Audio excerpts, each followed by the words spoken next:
Hi அனைவருக்கும் வணக்கம். Welcome to Renuka straight. எல்லாரும் நலமாக இருக்கீங்களா?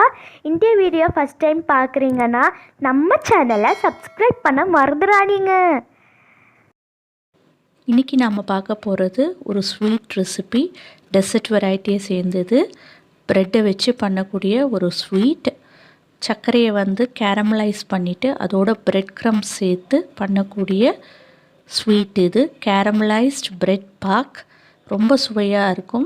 இனிமையான தருணங்களை கொண்டாட நம்ம ஸ்வீட்டை வச்சு செலிப்ரேட் பண்ணுவோம். அதே மாதிரி இந்த ஸ்வீட்டையும் உங்களுடைய லிஸ்ட்டில் கண்டிப்பாக சேர்த்துக்கலாம். டிசப்பாயிண்ட் பண்ணவே பண்ணாது, ரொம்ப அருமையாக இருக்கும். இந்த வீடியோவை ஃபுல்லாக ஸ்கிப் பண்ணாமல் கண்டிப்பாக பாருங்கள். நான் ஒரு சில டிப்ஸ் சொல்லியிருக்கேன். இப்போது இந்த ரெசிபி செய்கிறதுக்கு தேவையான பொருட்கள் ஸ்க்ரீனில் டிஸ்பிளே ஆகுது, நோட் பண்ணிக்கோங்க. இந்த ஸ்வீட் பண்ணுறதுக்கு ஒயிட் ப்ரெட் எடுத்திருக்கேன். ஒயிட் ப்ரெட்டில் பண்ணால் தான் நல்லாயிருக்கும். அதே மாதிரி சர்க்கரை வெள்ளை சர்க்கரை வச்சு தான் பண்ணியிருக்கேன். ப்ரௌன் சுகர் வச்சு பண்ணும்போது பர்சனலாக எனக்கு அந்த டேஸ்ட் பிடிக்கல. நீங்கள் விருப்பப்பட்டால் ப்ரௌன் சுகர் வச்சு செஞ்சு ட்ரை பண்ணி பாருங்கள். பாதாம் பருப்பும் முந்திரி பருப்பும் உங்களுக்கு எவ்வளோ தேவையோ அந்த அளவுக்கு சேர்த்துக்கலாம். நீங்கள் விருப்பப்பட்டால் அரை கப்பு வரைக்கும் பொடிச்சு சேர்த்துக்கலாம். அதே மாதிரி வால்நட்ஸ் அக்ரூட்டையும் பொடி செஞ்சு சேர்த்துக்கலாம். நான் 1 கப்புன்னு மென்ஷன் பண்ணியிருக்கிறது 200 கிராம் அளவு. முந்திரியும் பாதாமும் மிக்சர் ஜாரில் போட்டு கொஞ்சம் கொரன்னு பொடி பண்ணி வச்சுக்கிறேன்.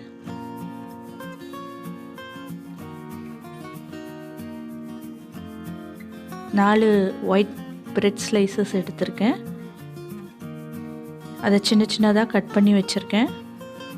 அதுக்கப்புறம் அதை மிக்சர் ஜாரில் சேர்த்து நல்லா பிரெட் க்ரம்ஸாக பிடிச்சி எடுத்துக்கோங்க.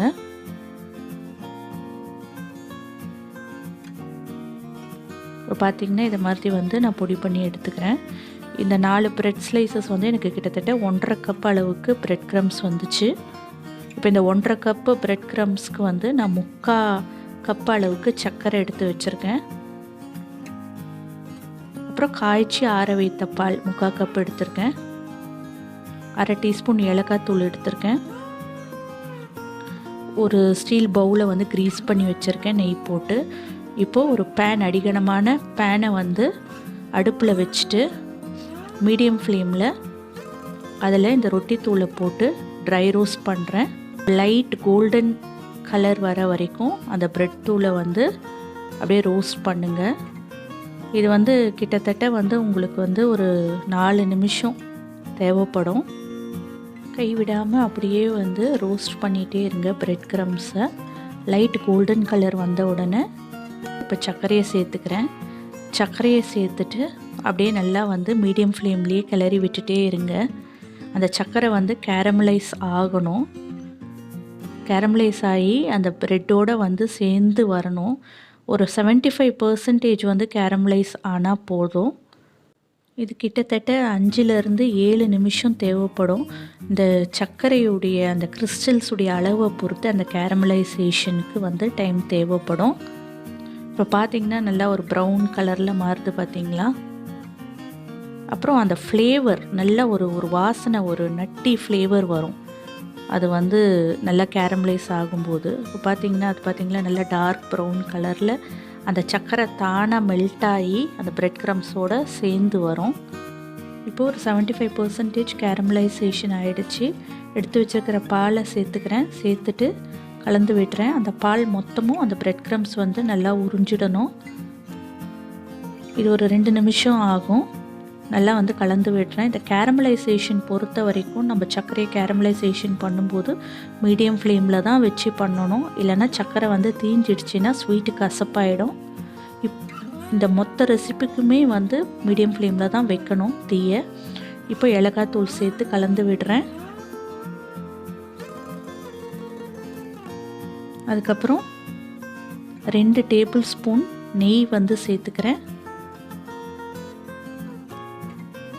சேர்த்துட்டு கலந்து விடுறேன். பொடி பண்ணி வச்சுருக்கோம் இல்லையா முந்திரி பாதாம், அதையும் சேர்த்து நல்லா கலந்து விடுறேன். இப்போது 2 நிமிஷம் ஆயிடுச்சு. நல்லா அந்த பாலெல்லாம் உறிஞ்சி இந்த பேனில் ஒட்டாமல் வருது பார்த்திங்களா, இதுதான் பதம்.